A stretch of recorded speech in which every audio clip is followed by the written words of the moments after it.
असां पंहिंजी पोईं वीडियो अंदरि सम्मा क़ौम ऐं अरबन खां पहिरीं सिंध ते हुकूमत कंदड़ कुझु सम्मा हुक्मराननि जे हवाले सां तफ़सीली अहवाल पेश कयो। अॼु जी हिन वीडियो में सूमरनि खां पोइ हुकूमत कंदड़ सम्मा हुक्मराननि जो अहवाल पेश करे रहिया आहियूं। सम्मा बुनियादी तरह काश्तकार हुआ। जॾहिं सूमरनि सिंध मुल्क जी हुकूमत जूं वाॻूं संभालियूं त सम्मा संदुन ॿांह ॿेली बणिया। चवनि था त सूमरनि जी हुकूमत खे मुस्तहकम बनाइण में सम्मन जो वॾो हथु हो। पर जॾहिं सूमरनि सम्मन जी वधंदड़ ताक़त खां परेशान थी खेनि ज़ुल्म जो निशानो बणाइण लॻा त सम्मन हिकु कामयाब बग़ावत खां पोइ सूमरनि खे तख़्त तां लाहे पाण सिंध जा वाली बणिया। जहिड़ी रीत सूमरनि जे साहिबी जी इब्तिदा जी तारीख़ चिटी न आहे, साॻी रीत सूमरनि जे साहिबी जी इंतिहा जी तारीख़ बि पूरी तरह चिटी न आहे।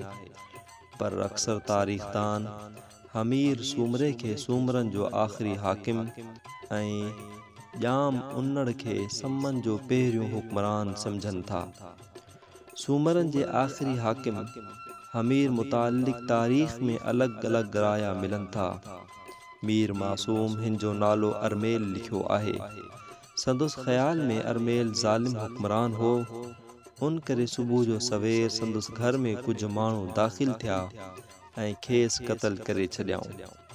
मीर अली शेर काने थोरी फेरफार सां हमीर मुतालिक़ लिखियो आहे त हू जंहिं सूरत में ज़ालिम हो तंहिं करे सम्मा क़ौम जे माण्हुनि खेसि तख़्त तां लाहे छॾियो। हिननि उन्नड़ खे ॼाम जो लक़ब ॾेई खेसि पंहिंजो अॻवान चूंडियो। डॉक्टर नबी बख्श ख़ान बलोच पंहिंजे किताब सिंधी अदब जी मुख़्तसर तारीख़ में लिखनि था त सूमरनि जो आख़िरी हाकिम हमीर हो, जंहिंखां सम्मन हुकूमत खसी, जंहिंजी तस्दीक़ सुल्तान फ़ेरोज़ तरफ़ां मुल्तान जे गवर्नर ऐनुल मुल्क माहिरू जे ख़तनि मां थिए थी, जेके हिन 1352 खां 1365 ईस्वी वारे अरसे में लिखिया।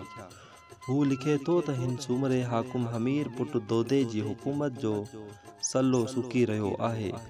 महज सुल्तान जी मदद सां क़दरी साओ थियो बीठो आहे। ॿिए तरफ़ समू ॼाम बांभीड़ो पुट उन्नड़ पंहिंजी सरकशी ऐं ताक़त सां उभरी रहियो आहे। तारीख़ ताहिरी मुताबिक़ सूमरनि जी हुकूमत जो ख़ात्मो सम्मन ज़मींदारनि जे वधंदड़ ताक़त सबबां थियो। चवनि था त सम्मन पंहिंजी ख़ुशहाली सबब सखावत करे चारणनि खे पे नवाज़ियो, जिन सॼे मुल्क में वञी संदुन गुण ॻाया। चारणनि जो इहे किरतूं सम्मन लाइ हिकु क़िस्म जो प्रोपेगंडा हुयूं, जेके सूमरनि खे ॾुखियूं थिए लॻियूं। तंहिं करे हिननि चारणनि खे पिणु तंग करणु शुरू कयो। सम्मन जे पहिरें हाकिम ॼाम उन्नड़ जो ज़िक्र पहिरियों भेरो सेवण वारे मैरके जे हवाले सां मिले थो। जॾहिं हिन दहली सल्तनत जे हिकु नाइब खे क़त्ल कयो हो, उन बाद सिंध जे मुख़्तलिफ़ क़बीलनि खेसि पंहिंजो सरदार चूंडियो, लेकिन उनखां पोइ बि खेसि इक़्तिदार वलारण में 16 साल जो अरसो लॻी वियो ऐं इक़्तिदार संभालण खां पोइ 2.5 साल हुकूमत करे वफ़ात कई।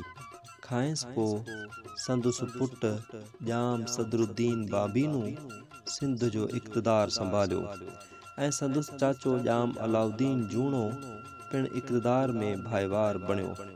बहरहाल मुअर्रिख़नि नज़दीक सिंध ते 1351 खां 1520 ईस्वी ताईं जुमिले 178 साल सिंध ते हुकूमत कई ऐं लॻभॻि 19 हुक्मराननि सिंध ते हुकूमत कई, जिन में ॼाम फ़ेरोज़ सम्मन जो आख़िरी हाकिम हो, जंहिंखां पोइ अरगूननि सिंध ते कब्ज़ो कयो।